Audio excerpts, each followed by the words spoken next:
ꯑꯍꯥꯟꯕ ꯃꯛꯇꯗ ꯁꯦꯅꯦꯜ ꯑꯁꯤꯒꯤ ꯃꯥꯏꯀꯩꯗꯒꯤ ꯃꯌꯥꯝꯕꯨ ꯇꯔꯥꯝꯅ ꯑꯣꯛꯆꯕꯒ ꯂꯣꯏꯅꯅ ꯏꯀꯣꯛꯅꯣꯅ ꯈꯨꯔꯨꯝꯖꯔꯤ꯫ ꯃꯌꯥꯝꯒꯤꯗꯃꯛꯇ ꯉꯁꯤꯁꯨ ꯅꯨꯡꯉꯥꯏꯔꯕ ꯐꯨꯡꯒꯥ ꯋꯥꯔꯤ ꯑꯃ ꯄꯨꯗꯨꯅ ꯂꯥꯛꯆꯔꯤ꯫ ꯋꯥꯔꯤ ꯑꯁꯤꯒꯤ ꯃꯃꯤꯡꯅ ꯍꯤꯡꯆꯥꯕꯤ ꯃꯧ꯫ ꯋꯥꯔꯤ ꯑꯁꯤꯕꯨ ꯏꯕꯤꯔꯛꯄꯅ ꯃꯣꯅꯥ ꯍꯤꯖꯝ꯫ ꯍꯧꯖꯤꯛ ꯃꯌꯥꯝꯒꯤ ꯃꯐꯝꯗ ꯋꯥꯔꯤ ꯑꯁꯤ ꯈꯨꯗꯣꯜ ꯇꯝꯖꯔꯛꯂꯒꯦ, ꯃꯌꯥꯝ ꯄꯨꯟꯅ ꯇꯥꯃꯤꯟꯅꯔꯁꯤ꯫ ꯑꯌꯤꯡꯕꯤ ꯃꯆꯥꯅꯨꯄꯥ ꯆꯍꯤ 5-6 ꯁꯨꯔꯕ ꯑꯃ ꯂꯩꯔꯤ꯫ ꯃꯆꯤꯡ ꯌꯥꯝꯅ ꯐꯠꯇꯕ, ꯃꯆꯤꯜ ꯌꯥꯝꯅ ꯀꯟꯕ, ꯇꯧꯉꯝꯕꯤ ꯅꯨꯄꯤ ꯍꯥꯏꯕꯗꯨ ꯃꯍꯥꯛ ꯑꯣꯏ꯫ ꯌꯨꯝꯗꯨꯗ ꯍꯧꯖꯤꯛꯀꯤ ꯑꯣꯏꯅ ꯃꯅꯦꯝꯒ ꯃꯆꯥꯅꯨꯄꯥꯒ ꯃꯈꯣꯏ 3 ꯂꯩ꯫ ꯃꯄꯨꯔꯣꯏꯕ ꯊꯦꯝꯕꯗꯤ ꯂꯪꯐꯩꯗ ꯊꯕꯛ ꯁꯨꯕꯒꯤ ꯂꯩꯈꯤ꯫ ꯅꯨꯡꯊꯤꯜꯅꯤ꯫ ꯃꯆꯥꯅꯨꯄꯥ ꯊꯣꯏꯕꯗꯤ ꯁꯥꯟꯅꯕ ꯆꯠꯈꯤ꯫ ꯑꯌꯤꯡꯕꯤ ꯄꯨꯝꯈꯩ ꯇꯨꯝꯕ ꯌꯥꯕ ꯇꯨꯝꯂꯨꯔꯕ ꯃꯇꯨꯡꯗ ꯍꯧꯒꯠꯂꯛꯏ꯫ ꯃꯄꯥꯜꯗ ꯊꯣꯛꯂꯛꯏ꯫ ꯏꯁ!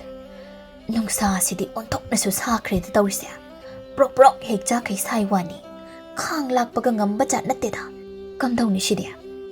ꯃꯥꯒꯤ ꯃꯅꯦꯝ ꯄꯥꯛꯄꯤꯗꯤ ꯁꯪꯒꯣꯏ ꯑꯗꯨꯗ ꯐꯛ ꯑꯃ ꯊꯥꯗꯨꯅ ꯍꯤꯞꯂꯤ꯫ ꯅꯨꯡꯁꯥ ꯁꯥꯃꯜꯂꯕ ꯑꯗꯨꯗ ꯇꯧꯐꯝ ꯈꯪꯗ꯭ꯔꯗꯨꯅ ꯃꯍꯥꯛꯁꯨ ꯍꯤꯞꯂꯤꯕꯅꯤ꯫ ꯐꯅꯦꯛ ꯑꯗꯨꯅ ꯐꯤꯗꯣꯜ ꯆꯤꯡꯈꯠꯂꯤ, ꯐꯨꯔꯤꯠ ꯂꯤꯠꯇꯤ꯫ ꯃꯅꯥꯛꯇ ꯐꯗꯤ ꯑꯆꯣꯠꯄ ꯊꯝꯃꯤ, ꯍꯥꯏꯖꯩ꯫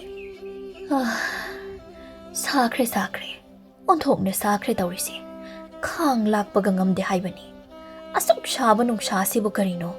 ꯍꯛꯆꯥꯡ ꯀꯥꯏꯁꯦ ꯂꯣꯏꯅ ꯅꯞꯂꯦ꯫ ꯑꯌꯤꯡꯕꯤ ꯐꯤ ꯑꯃ ꯏꯟꯁꯤꯟꯗꯨꯅ ꯊꯣꯛꯂꯛꯏ꯫ ꯅꯨꯡꯁꯥ ꯁꯥꯕ ꯑꯗꯨꯗ ꯐꯤ ꯑꯗꯨꯅ ꯃꯀꯣꯛꯇ ꯀꯨꯞꯁꯤꯜꯂꯤ꯫ ꯃꯃꯥꯕꯨ ꯍꯥꯏꯐꯦꯠ ꯌꯦꯡꯗꯨꯅ ꯇꯥꯅꯕ ꯃꯑꯣꯡꯗ ꯍꯥꯏꯔꯝꯃꯤ꯫ ꯏꯃꯥ, ꯅꯁꯨ ꯅꯨꯄꯥꯗꯣ ꯑꯃꯨꯛꯇ ꯊꯤꯔꯨꯒꯦ ꯑꯩ꯫ ꯉꯁꯥꯏ ꯊꯣꯛꯈꯤꯕꯗꯒꯤ ꯍꯧꯖꯤꯛꯐꯥꯎ ꯍꯟꯖꯤꯜꯂꯛꯇ꯭ꯔꯤ꯫ ꯋꯥꯍꯩꯁꯤꯈꯛ ꯍꯥꯏꯔꯝꯗꯨꯅ ꯃꯍꯥꯛ ꯊꯣꯡꯒꯥꯜꯂꯣꯝꯗ ꯊꯣꯛꯈ꯭ꯔꯤ꯫ ꯄꯥꯛꯄꯤꯅ ꯍꯥꯏꯖꯍꯧꯏ꯫ ꯂꯩꯀꯥꯏ ꯀꯣꯏꯕ ꯆꯠꯂꯤꯕ ꯑꯣꯏꯔꯝꯅꯤꯌꯦ ꯃꯁꯤ꯫ ꯑꯉꯥꯡ ꯊꯤꯕꯅꯤ ꯀꯥꯏꯅ ꯍꯥꯏꯖꯤꯜꯂꯗꯅ꯫ ꯃꯥꯅ ꯈꯜꯂꯤꯕꯨ ꯃꯥꯅ ꯇꯧꯔꯤꯕ ꯊꯕꯛꯁꯦ ꯑꯩꯅ ꯀꯔꯤꯁꯨ ꯈꯪꯂꯔꯣꯏ ꯑꯁꯤꯅꯤꯅꯦ꯫ ꯃꯆꯤꯟꯅ ꯃꯆꯤꯟ ꯀꯜꯂꯤꯕ, ꯍꯤꯡꯆꯥꯕꯤ ꯀꯥꯏꯅ ꯍꯥꯏꯕꯗꯣ ꯃꯥꯒꯨꯝꯅ ꯇꯧꯔꯝꯒꯗ꯭ꯔꯅꯦ? ꯑꯌꯤꯡꯕꯤ ꯑꯁꯨꯝ ꯂꯥꯛꯏ꯫ ꯃꯆꯥꯅꯨꯄꯥ ꯊꯤꯕꯒꯤ ꯅꯃꯥꯗ ꯂꯩꯀꯥꯏ ꯀꯣꯏꯕꯅꯤ ꯃꯍꯥꯛꯅ ꯆꯠꯂꯤꯕ ꯑꯁꯤ꯫ ꯂꯩꯀꯥꯏꯒꯤ ꯃꯆꯦ ꯔꯙꯥ ꯍꯣꯏꯗ ꯃꯍꯥꯛ ꯆꯠꯂꯤ꯫ ꯃꯌꯨꯝꯗ ꯆꯪꯏ꯫ ꯃꯈꯣꯏꯒꯤ ꯁꯪꯒꯣꯏꯗ ꯅꯨꯄꯤ 2 ꯂꯩꯔꯝꯃꯤ꯫ ꯑꯌꯤꯡꯕꯤꯅ ꯍꯦꯛꯇ ꯀꯧꯏ꯫ ꯏꯆꯦ ꯇꯣꯝꯕꯤꯅꯧ, ꯅꯪꯁꯨ ꯂꯩꯔꯝꯃꯤꯗꯅ꯫ ꯑꯌꯤꯡꯕꯤ, ꯅꯪ ꯂꯥꯛꯂꯤꯕ꯭ꯔꯣ?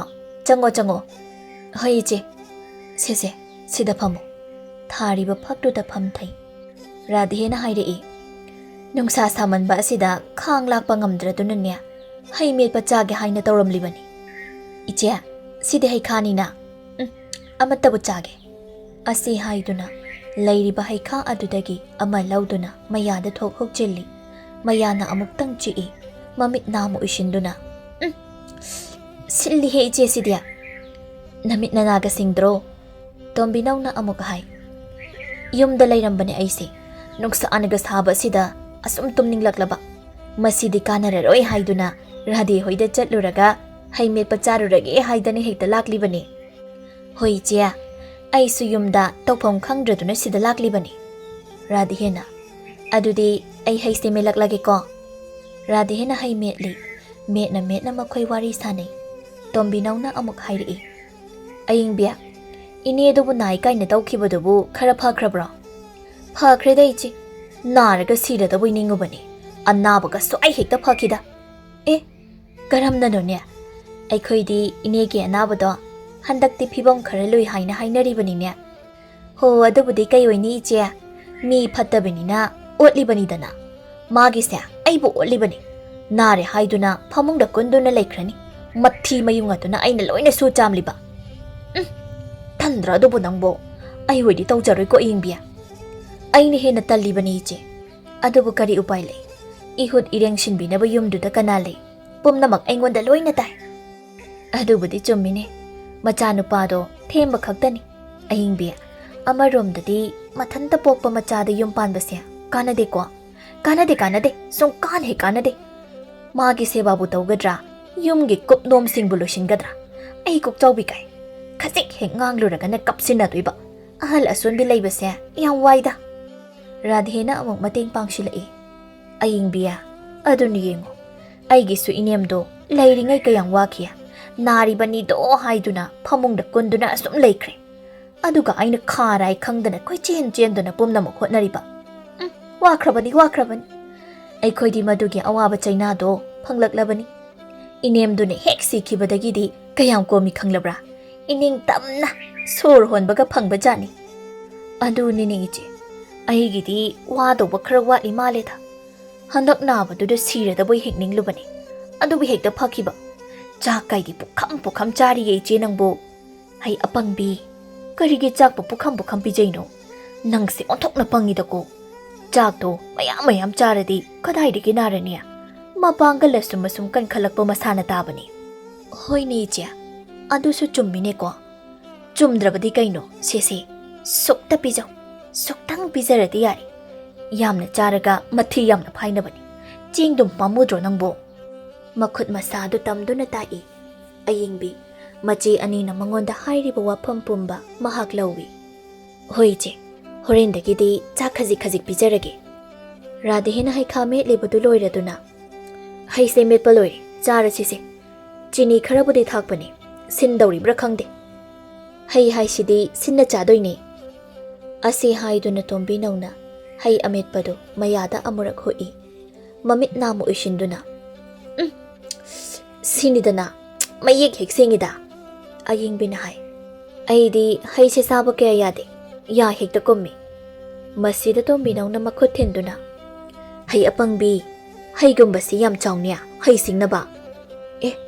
Hai yamna chabase hai singna broiche. Adudi chaba khangdeda. Hai phet maming se manaidana. Adudi che ai yamna chaba tari. Chau. Makhoi ahum hai metpa makha tana chari. Asumna wari saduna maphamduda ngaihak leiri. Madugi tungda ayingbina. Aise icha su halak haudribani. Icha thibani haina hairamlaga thoklaklibani. Iche ay amuk chatlage haiduna ayingbi haugatli. Radhena hai ayingbiya nang singu ko singdrabadi nang wajari aikhoina haise nangi phanabani ko. Hoi iche ai loina khangida. Asi hairamduna ayingbi thoklakli. Thongal mapa hek yaubaga soroktuda magi machanupa thoibana kap tuna laklibadu hek ori. Maduda phatchangshinduna thoiba karigino nangna kaptuna laklibasina nangonda kanana phui hayo ichada kanana phubage. Thoibana kapna hai. Tompokna aina chelingai den thuraiba ima to aigi khuning de i thoe. Asi haiduna makhut khuning duga makhong khuru daga i thoklibadu thangdoktuna utli. Ayingbi machanupagi masada i thoklibadu ubada mahak khangsawi. He asumne hek toba magi sidi aigi ichasibu hek halage haina tobani khangoi thoiba law hojik ma makhoi de jachi imania topok to phuge igi ingak ta ngai haiwani.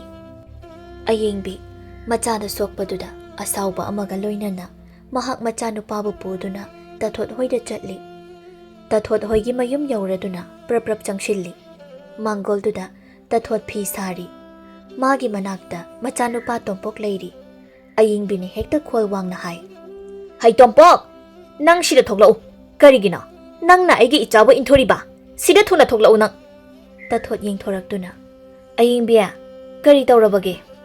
Ho nangi nachanupa sina aigi ichanupa si inthure ye tu makhut khuningda makhuruda I thokliba siyengo thawaina aigi chasibu hat ka haina tawbaga chap hek manakre.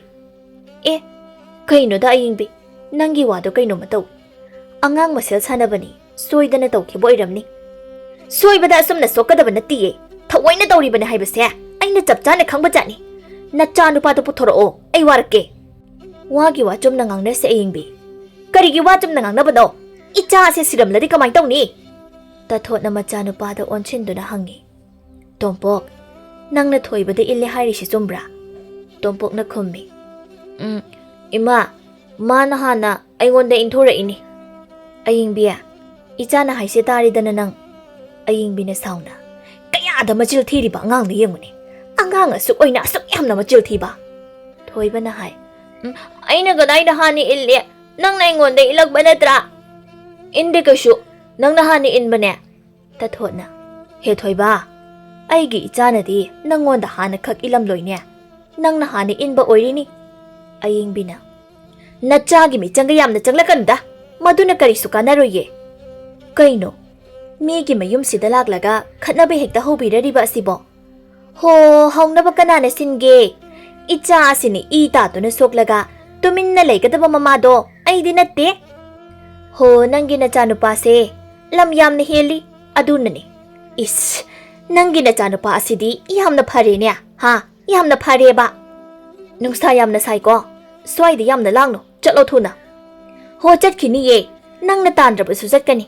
Imagi thoiba matungda dine icha da horakpa mi amatta lemna thaganu hekta phugayo icha gi damak ima leiri law sachi ta thona amukka magi machanupa da hai imagi tompok hayeng khaidine hingchabi ki machaga sanaba yade ko hingchabi ki machani na masu hingchabi oiramni icha bo amukcha thokpi khradi mangjari wahai sida ayengbi chatkya haiduna mamai leithok lurabadu chatpa ngamdre mamai sat leithoraktuna Hey, hojiki to gari haibano. Ai bu hingchabi kaina. Hey, hingchabi di nang ni ne, nang. Masida ta thona haipe nok tuna. Ha ha yo. Mi singse. Aseng ba chum ba hairadi. Sawe haibada chum kreda ko. Hingchabi di ne, nang ni ne be ma. Nok ningi tawri si aidi. Yumgi mau ama oiraga maku maningbi seba tawgani khangdaba. Laikai koi to na higai wangang do na laiba nupido ai khoi din na chadrabado nang ki se ta sing na ingon da hore nya ha hoi khoi di som da haijaba na ti ye mi ama da haijaba pan bu pan ra kaino aduk sauri ba sina phai hai sini tanja chaba kanda ayeng bi kana no haiba se sap cha na khanghan ba tari dana thoiba la o chalasi swai da koina laiba hongna de Asi haiduna machanupa bu jingduna thuna thoki ta thona haijahawi kari thoi haiduna tawja sari no khangde ne lai ma yengjaning khidre mayum yauri thoiba sangoi de hiptuna leiriba maboki manakta changshilli maboki manakta phamthai aduga hai bubo ai e thokle asi haiduna e thokli badu utli pakbina e thokle na shidia Nang bukari taururagi. Adubura, lampakta chenbi sanabane ba, aduda tumbok na inthurakli ba. Hai, hayeng khaidi phaja na sanaw ko. Asum na thokpa makai sanaba haunade. Aina na te bo. Isu naramlani da. Ayeng bina manggol da gilawrai. Hai, nang shidala. Thokli do hidak tay gilaw o. Pakpi na masuda yengduna. Naman hidak tay gihairi se. Chatlo. Aw bubo. Haugatuna mamagi manakta chatli mangol aduda phamthai ayeng binahai mine inthurak nangbu tumina dum yengduna leibra ba aina nabagi kaplingai da made do mayumda chenkre matungda dinya mine ngamhanba yade nangna ngamnaba tawgadaba charamdai di yamiga yamdega haishini nang hoi ma thokliba du tai thokduna maphamduda hidak taibiri Namidanggi chak thongba loiraduna chak thiba hawi ayingbina mathanta haijai hanubi magidi chak khitang thiki karigi yamna pijabano chak yamna charasu karisu kanadre mahakti sing chak naga tangbani khajik to oina pijage asi khanduna manemgi chak pukham maduda chak khajik tang thirami yare da masi yambu yamalabra kaino nahan makai thiba chak saruk adugi ahum thokpagi amakhakni mahakna thiribasi Sak inchang hapa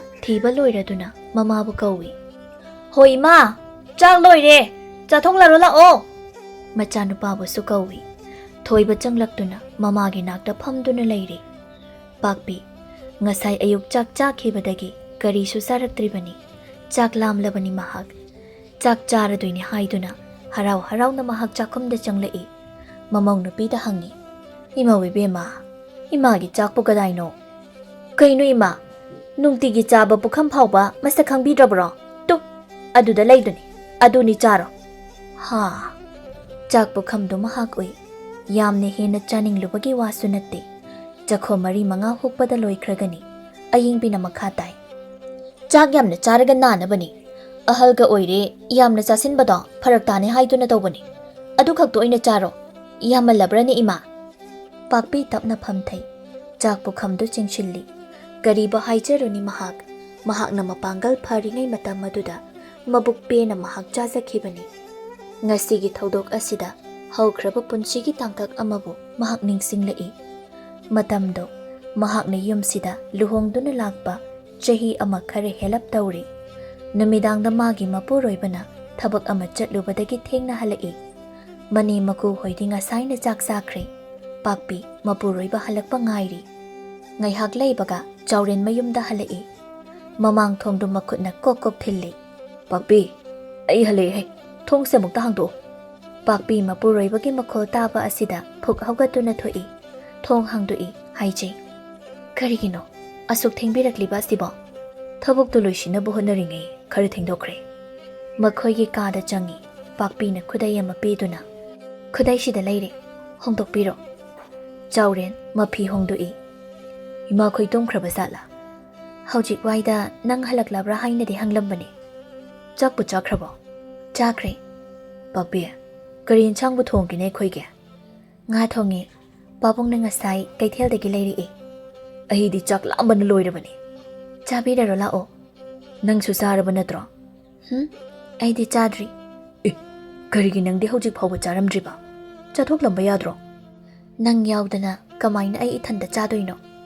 ꯃꯄꯨꯔꯣꯏꯕ ꯆꯥꯕ ꯂꯣꯏꯔꯕ ꯃꯇꯨꯡꯗ ꯃꯥꯒꯤ ꯅꯨꯄꯤꯅ ꯑꯃꯨꯛ ꯆꯥꯒꯗꯕꯅꯤ꯫ ꯌꯥꯗꯦ ꯌꯥꯗꯦ ꯃꯗꯨ, ꯑꯩꯈꯣꯏ ꯑꯅꯤ ꯄꯨꯟꯅ ꯆꯥꯔꯨꯔꯗꯧꯅꯤ, ꯂꯥꯛꯑꯣ꯫ ꯆꯥꯛꯈꯨꯝꯗ ꯃꯈꯣꯏ ꯑꯅꯤ ꯄꯨꯟꯅ ꯆꯪꯏ꯫ ꯄꯥꯛꯄꯤꯅ ꯆꯥꯛ ꯄꯨꯈꯝꯗꯨ ꯊꯥꯡꯗꯣꯛꯏ꯫ ꯏꯁꯤꯡ ꯈꯨꯖꯥꯏ ꯑꯗꯨꯃꯁꯨ ꯊꯥꯡꯗꯣꯛꯏ꯫ ꯀꯣꯝꯄꯥꯛꯁꯤꯗ ꯂꯩꯔꯦ, ꯈꯨꯠꯇꯣ ꯍꯥꯝꯕꯤꯔꯣ꯫ ꯆꯥꯎꯔꯦꯟ ꯃꯈꯨꯠ ꯍꯥꯝꯃꯤ ꯃꯥꯒꯤ ꯅꯨꯄꯤꯗ ꯌꯦꯡꯗꯨꯅ꯫ ꯅꯪꯒꯤ ꯆꯥꯛ ꯁꯔꯨꯛꯇꯨ ꯄꯨꯊꯣꯔꯛꯑꯣꯗꯅ꯫ ꯑꯩ ꯀꯣꯟꯅ ꯆꯥꯔꯒꯦ꯫ ꯀꯔꯤꯒꯤ ꯀꯣꯟꯅ ꯆꯥꯕꯅꯣ? ꯍꯧꯖꯤꯛꯁꯦ ꯊꯦꯡꯂꯕꯅꯤ, ꯄꯨꯟꯅ ꯑꯗꯨꯝ ꯆꯥꯃꯤꯟꯅꯍꯧꯔꯗꯕꯅꯤ꯫ ꯑꯁ, ꯅꯪꯁꯤꯗꯤ꯫ ꯄꯥꯛꯄꯤ ꯃꯄꯨꯔꯣꯏꯕꯅ ꯌꯥꯗ꯭ꯔꯕꯗ ꯆꯥꯛ ꯄꯨꯈꯝꯗꯨ ꯊꯥꯡꯗꯣꯛꯂꯤ꯫ ꯃꯥꯁꯨ ꯆꯥꯕ ꯍꯧꯏ꯫ ꯃꯈꯣꯏ ꯑꯅꯤ ꯃꯥꯏꯊꯣꯡ ꯃꯀꯥ ꯂꯥꯝꯅ ꯆꯥꯛ ꯆꯥꯃꯤꯟꯅꯔꯤ꯫ ꯆꯥꯎꯔꯦꯟ ꯃꯥꯒꯤ ꯆꯥꯛ ꯁꯔꯨꯛꯇꯒꯤ ꯈꯔ ꯂꯧꯗꯨꯅ ꯃꯥꯒꯤ ꯅꯨꯄꯤꯗ ꯍꯥꯞꯄꯤ꯫ ꯃꯗꯨꯗ ꯄꯥꯛꯄꯤꯅ, ꯀꯩꯅꯣ, ꯆꯥꯛ ꯂꯥꯝꯃꯤ ꯍꯥꯏꯔꯒ ꯑꯩꯉꯣꯟꯗ ꯑꯃꯨꯛ ꯍꯥꯞꯄꯤꯔꯛꯂꯤꯁꯤꯅ? ꯃꯁꯤꯗ ꯆꯥꯎꯔꯦꯟꯅ ꯅꯣꯛꯐꯦꯠ ꯇꯧꯅ, ꯑꯩꯗꯤ ꯆꯥꯗ꯭ꯔꯕꯁꯨ ꯌꯥꯏ, ꯅꯪꯗꯤ ꯆꯥꯗꯕ ꯌꯥꯗꯦ꯫ ꯑꯩꯗꯤ ꯀꯌꯥꯕꯨ ꯆꯥꯅꯤꯡꯗꯦ꯫ ꯅꯪ ꯆꯥꯅꯤꯡꯗ꯭ꯔꯁꯨ ꯊꯩꯕꯣꯡ ꯐꯥꯎꯗ꯭ꯔꯤꯕ ꯏꯆꯥꯗꯨꯒꯤ ꯈꯜꯂꯒꯗꯤ ꯅꯪ ꯆꯥꯒꯗꯕꯅꯤ꯫ ꯄꯥꯛꯄꯤ ꯃꯇꯝꯗꯨꯕꯨ ꯅꯤꯡꯁꯤꯡꯂꯨꯔꯒ ꯃꯤꯠꯂꯨ ꯑꯅꯤꯗ ꯄꯤꯔꯥꯡ ꯏꯍꯧꯔꯛꯏ꯫ ꯑꯌꯦꯡꯕꯤꯅ ꯃꯅꯦꯝꯒꯤ ꯃꯇꯧꯗꯨ ꯎꯔꯒ ꯈꯪꯂꯥꯎ ꯂꯥꯎꯔꯛꯏ꯫ ꯀꯩꯅꯣ ꯏꯃꯥ, ꯆꯥꯛ ꯆꯥꯎ ꯍꯥꯏꯔꯒ ꯅꯥꯄꯤꯒ ꯇꯥꯔꯒ ꯀꯞꯂꯤꯕꯗꯨꯅ? ꯆꯥꯛ ꯄꯨꯈꯝꯗꯒ ꯃꯄꯤꯁꯦ ꯂꯣꯏꯅ ꯇꯥꯔꯦ ꯍꯥꯏꯕꯅꯤ꯫ ꯐꯩ ꯈꯪꯗꯦ ꯐꯠꯇꯦ ꯈꯪꯗꯦ, ꯀꯩꯅꯣ ꯍꯥꯏꯕꯅꯤ? ꯈꯔꯕꯨ ꯆꯥꯕ ꯐꯪꯂꯤꯁꯦ ꯐꯝꯃꯜꯂꯕꯅꯤ ꯍꯥꯏꯅ ꯈꯟꯗꯣꯛꯀꯦꯗꯤ ꯂꯩꯇꯦ꯫ ꯑꯗꯨꯗꯤ ꯅꯠꯇꯗꯅ ꯀꯞꯁꯤꯟꯅꯔꯗꯅ ꯌꯥꯝꯅ ꯀꯞꯅꯤꯡꯂꯗꯤ ꯅꯪ ꯆꯥꯔꯨꯅꯨ꯫ ꯑꯁꯤ ꯍꯥꯏꯗꯨꯅ ꯃꯃꯥꯒꯤ ꯄꯨꯈꯝꯗꯨ ꯁꯠ ꯂꯥꯝꯗꯨꯅ ꯂꯩꯃꯥꯏꯗ ꯊꯣꯛ ꯍꯩꯗꯣꯛꯏ꯫ ꯐꯔꯝꯂꯅꯤ ꯁꯤ ꯑꯣꯏꯔꯗꯤ, ꯐꯔꯕ꯭ꯔꯥ? ꯐꯔꯕ꯭ꯔꯕ? ꯆꯥꯔꯣꯕ꯫ ꯀꯩꯅꯣꯝ ꯇꯧ ꯌꯥꯗꯦ, ꯀꯞꯁꯤꯟꯅꯗꯣꯏꯒꯦ ꯁꯤꯅ꯫ ꯌꯦꯡꯅꯤꯡꯗꯦꯅꯦꯍꯦ, ꯏꯕꯨꯡ ꯑꯁꯤ ꯅꯨꯡꯉꯥꯏꯕ ꯁꯨꯡꯉꯝ ꯍꯦꯛ ꯉꯝꯂꯣꯏꯗꯧꯔꯤ꯫ ꯄꯥꯛꯄꯤ ꯐꯝꯗꯨꯅ ꯂꯩꯕ ꯉꯝꯂꯛꯇ꯭ꯔꯦ꯫ ꯐꯨꯛ ꯍꯧꯒꯠꯇꯨꯅ ꯃꯍꯥꯛ ꯊꯣꯛꯈ꯭ꯔꯦ꯫ ꯑꯌꯤꯡꯕꯤꯅ, ꯆꯥꯛ ꯉꯥꯏꯍꯥꯛꯇꯪ ꯆꯥꯒꯦ ꯇꯧꯕꯁꯦ ꯍꯦꯛ ꯆꯥꯐꯝ ꯈꯪꯍꯟꯗꯦꯕ, ꯃꯍꯥꯛ ꯐꯠꯇꯕꯤ ꯍꯅꯨꯕꯤꯅꯤꯀꯣ ꯃꯁꯦ꯫ ꯅꯨꯃꯤꯠ ꯑꯁꯤꯃ ꯍꯧꯖꯤꯟꯈ꯭ꯔꯦ꯫ ꯃꯊꯪꯒꯤ ꯅꯨꯃꯤꯠꯅꯤ, ꯑꯌꯨꯛꯅꯤ꯫ ꯃꯁꯤꯗ ꯄꯥꯛꯄꯤꯅ ꯃꯅꯥꯛꯇ ꯂꯩꯔꯤꯕ ꯃꯁꯨ ꯅꯨꯄꯥꯗꯨꯗ ꯌꯦꯡꯗꯨꯅ ꯍꯥꯏ, ꯏꯁꯨ ꯊꯣꯏꯕ, ꯅꯃꯥꯗꯨꯕꯨ ꯆꯥꯛ ꯊꯣꯡꯈ꯭ꯔꯕ ꯖꯥꯠꯂꯥ? ꯊꯣꯡꯍꯧꯗ꯭ꯔꯤꯗ ꯕꯨꯕꯣꯛ, ꯏꯔꯨ ꯐꯥꯎ ꯂꯨꯍꯧꯗ꯭ꯔꯤ꯫ ꯅꯨꯃꯤꯠꯁꯤꯗꯤ ꯌꯧꯈ꯭ꯔꯦꯗꯅ꯫ ꯑꯩꯕꯨ ꯉꯔꯥꯡ ꯅꯨꯃꯤꯗꯥꯡ ꯆꯥꯛꯁꯨ ꯆꯥꯗꯦ, ꯆꯥꯛꯁꯦ ꯂꯥꯝꯃꯤꯗ꯫ ꯏꯁꯨ ꯊꯣꯏꯕ, ꯅꯪꯅꯦ ꯑꯃꯨꯛꯇ ꯑꯋꯥꯡꯒꯤ ꯅꯕꯣꯛꯇꯣꯝꯕꯤ ꯄꯣꯠꯐꯝ ꯐꯝꯕꯤꯗꯣ ꯃꯈꯣꯏ ꯐꯥꯎꯕ ꯆꯠꯂꯨꯁꯨ꯫ ꯕꯨꯕꯣꯛꯅ ꯆꯥꯅꯕ ꯀꯕꯣꯛꯀ ꯅꯪꯒꯤ ꯑꯆꯥꯄꯣꯠꯀ ꯂꯩꯔꯨꯁꯨ꯫ ꯑꯍꯣꯏ ꯕꯨꯕꯣꯛ꯫ ꯄꯥꯛꯄꯤꯅ ꯃꯁꯨ ꯅꯨꯄꯥꯗ ꯁꯦꯜ ꯄꯤ꯫ ꯊꯣꯏꯕ ꯁꯦꯜꯗꯨ ꯄꯨꯗꯨꯅ ꯆꯦꯟꯈ꯭ꯔꯦ꯫ ꯄꯥꯛꯄꯤ ꯐꯛꯇꯨꯗ ꯑꯃꯨꯛ ꯍꯤꯞꯊꯩ꯫ ꯏꯃꯨꯡꯗꯒꯤ ꯑꯌꯤꯡꯕꯤ ꯊꯣꯛꯂꯛꯏ꯫ ꯃꯆꯥꯅꯨꯄꯥꯕꯨ ꯀꯣꯏꯀꯧ ꯀꯧꯏ꯫ ꯊꯣꯏꯕ! ꯏꯃꯥꯒꯤ ꯊꯣꯏꯕꯧ! ꯅꯪꯕꯨ ꯀꯗꯥꯏꯗ ꯂꯩꯕꯒꯦ? ꯈꯨꯝꯂꯛꯇꯕꯗꯨꯗ, ꯑꯃꯨꯛ ꯁꯣꯏꯗꯅ ꯆꯠꯂꯝꯂꯅꯤ ꯑꯁꯤ, ꯑꯣꯟꯊꯣꯛꯅꯁꯨ ꯂꯝ ꯍꯦꯜꯂꯤꯗꯀꯣ ꯃꯁꯤꯒꯤ ꯑꯉꯥꯡꯁꯦ꯫ ꯉꯥꯡꯅꯕꯅ ꯃꯔꯣꯜ ꯑꯃ ꯋꯥꯔꯤꯕ, ꯌꯨꯝꯒꯤ ꯃꯈꯥꯁꯤꯗ ꯉꯥꯏꯍꯥꯛꯇ ꯂꯩꯇꯦ ꯍꯥꯏꯕꯅꯤ꯫ ꯁꯪꯒꯣꯏꯗ ꯍꯤꯞꯂꯤꯕ ꯃꯅꯦꯝꯒꯤ ꯅꯥꯛꯇ ꯆꯪꯁꯤꯟꯗꯨꯅ, ꯏꯃꯥ, ꯅꯁꯨ ꯅꯨꯄꯥꯗꯤ? ꯃꯥꯕꯨ ꯀꯗꯥꯏꯗ ꯆꯠꯈꯤꯒꯦ? ꯅꯨꯡꯁꯥꯁꯨ ꯁꯥꯕ ꯍꯧꯒꯠꯂꯛꯂꯦ꯫ ꯑꯩꯅ ꯌꯨꯝꯒꯤ ꯃꯈꯥꯗ ꯂꯩꯌꯨ, ꯆꯠꯊꯣꯛꯀꯅꯣ ꯍꯥꯏꯅ ꯍꯥꯏꯕꯁꯦ ꯃꯥꯅ ꯈꯛ ꯌꯥꯗꯦꯕ꯫ ꯄꯥꯛꯄꯤꯅ ꯈꯨꯝꯃꯤ, ꯏꯁꯨꯗꯤ ꯑꯩꯅ ꯄꯥꯈꯣꯟ ꯊꯥꯈꯤ꯫ ꯀꯔꯤꯒꯤ ꯏꯃꯥꯗꯤ ꯏꯆꯥꯗ ꯄꯥꯈꯣꯟ ꯊꯥꯔꯤꯕ? ꯏꯃꯥꯁꯤ ꯆꯥꯛ ꯌꯥꯝꯅ ꯂꯥꯝꯂꯕ, ꯑꯗꯨꯗ ꯆꯥꯅꯕ ꯈꯔ ꯂꯩꯔꯨꯁꯨ ꯍꯥꯏꯗꯨꯅ ꯄꯣꯠꯐꯝꯗ ꯊꯥꯈꯤꯕ꯫ Ho nathibong do lam labadi nasana chalaga leiba kaidoge nakhong na khut pali bodo kaidona bano nungsa marak sida ichabuna paukhon tharaga nangna sida nungaina hiptuna leiba he hanubi nangna tawrisi karino isu da paukhon thaba bu kayam kairage ni imoi bema kayam kairage ka kaidana yamna kai haisini thaba yaroi nungsa sari se udabro hoi ima lan kre matungda thararoige tanjadu da thoiba makutta kabo khara paiduna senchilai ayingbi machanupana pairiba chanabadu uraduna sauna nasana chalaga leiraga chaba ngamdrabadi charuno masi hunche khraga phagadabane asi haiduna machanupagi makutta pairiba achapottu tamunduna sumanga duda langki phari ni si oidi chaning khoba charudana hanubi khurukabi nangda sijakron he machanupada yengduna amuk hai nangso hayeng khaidi nabok hanubi sina pakhon thaba amata chatpa yade khanglabra hek chatlaba phugdabani law imungda leiro law machanupagi makhutto paiduna jingduna imung lomda posinki pakpi mamong nupigi matawaduda makhol thokna mahakap thorakli karino aigi punsi imong nupi laklaga dungaida leirani haina khanjaruba ngaside banglan tangai haure he taibang sheba mapu nanai hingdre nanai bo amuk taloksin biro aigi mause mi oiramdre taibang mi di manba mi di nattaba hingchabi haibado oiduna leiramle mana aibo chakhidringai aibo hana lotion biro asi haiduna mahakapjai asum tauna ayingbina manembo otpa naiba tawbasi nongmagi asum henjilaklammi manembo otliba makai ayingbi magi masado haraujabagum tawrammi numit kharani haujinkhre ayingbina manembo yengduna hai ima maningda singjang lehobani singkhrasu lehobani amukta khaidokpiu namidangi maicham oinaba sing amata leitre ima wibema ima se handakti hakchang su yamna sonjil singjang thanga tuna sing khaiba haibado ima dingam gadaba mandre kainu ima gamloi hairage hekta yaradro sing do khaidrabadi kadai dagi sing na maicham oiduna chak thongnagani ngai hak leiradi nathibong lamle haina hairakani ne hai nangi wado kanmali ngamloidaba thabakta taw haiba shibu karino ngamdragana chara henba taridana dudia nangna khaibadi kaidawe solabina nem aingonda taw haina adumak haiduna leiriba asibu karigino imagi mitta ayasibu miriam oina ubirabra ha yumgi thamung mayam se kanana tawe nabi ma ina ngakta tawba natro leiminaraga thabak pumba aina loina taw haibadudi kanana yagani ai lai nate ai ngamde imasu imana tawba ngamba thabakti adumak tawridana ho madunu oibiyaruye lawa phi phanek ama ni suraga nabuk thanbadi yaruine aine hauji kaithel da chalugani aina halakpada sing khaiba loiramgadabani imadi ngamloi masida ayingbi magi asawado khanghen heli thabak amata haibiyade aidi ngamloi asina bo amuk toiba aina loina tawbadi aisu ngamdiye nang yamna ngamdrabani na yengbu taridana asi haiduna manemgi makhuttu ta paiduna maning tamna chingi leiriba singjangduda makhutna thinduna hai sida leiriba singjangse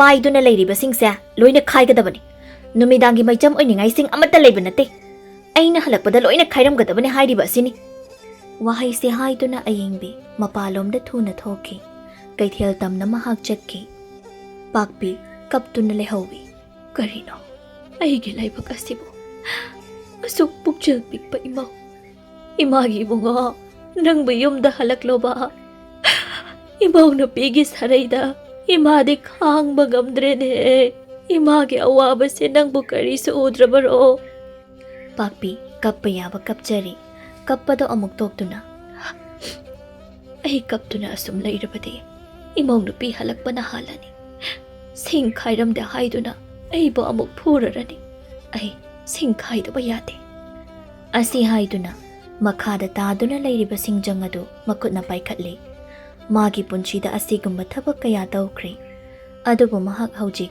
pangal mayeng tasilakli aduna singjang adu phauba phajana thangatpa ngamdre ngamboi ngamdaboi singjang adu thangatuna singkhai anirak ahumlak thangatpada magi masa wabana loire makha tana singkhai bangamdre pakpi waraduna leibak makha da phamthai magi mathamoidi pakhatli imaude halakpana soidana halani aibo kamaina tawniya soidana miwamuk taradara aibo pakpi ta sengna magi mathwai wai ngai hak leibaga ayingbi kaitheldagi cheng waluduna mayumda halai makhutta yaliba cheng yawa khawadu chakhumda changduna thamluri madugi tungda mamangda amuk thoklaktuna maninglomda mahak changi hek yenglubada maning aduda manemna phamduna leiramlibadu mahak uri singkhairamo haina hairamba adudi amattabu khairamdre madubu ubada ayingbi sawbana loikre khanglaw hekta lawi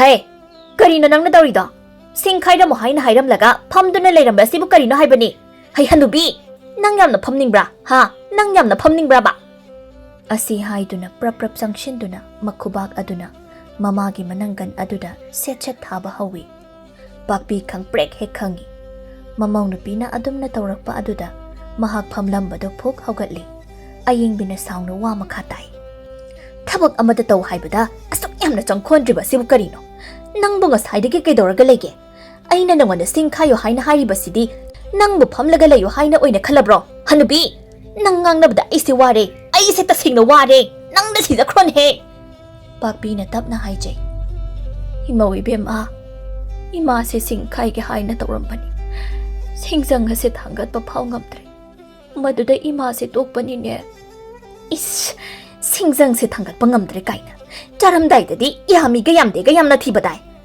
chak khitangna thirabadi amuk taiba chaklak mapada phamduna kamlakhini aduga thabak ama taw haibadana ngamde kaina hauji singse khaidrabanina kadai digi singna maicham oiduna numidangi chak thongani asuk yamna wakhal yawdaba hanubi sibu karino haibani pakpi khangba ngamdraduna opkhomna kapthorakle nangi saraida ima se khangba ngamdre he ima khangba ngamdre ima bo somna otuna thamgadabagi mahut ima bo hatong piro ima harau na sisakrage kaino ai bo mi hat pitahan ga hairo si ga hairaga na nahak na thanta thauri yan gera hu thakera tawraga sijarusu wo nasak tu yende khasik he ngangluraga na kapchin lakshin atugi katai de ki pino athokna bu yam khrenya ayingbi numidangi chakli thongdaba yadabanina singjang du mana oina paire singkhai ba hawi manakta leiriba manembu yengtuna amuk hai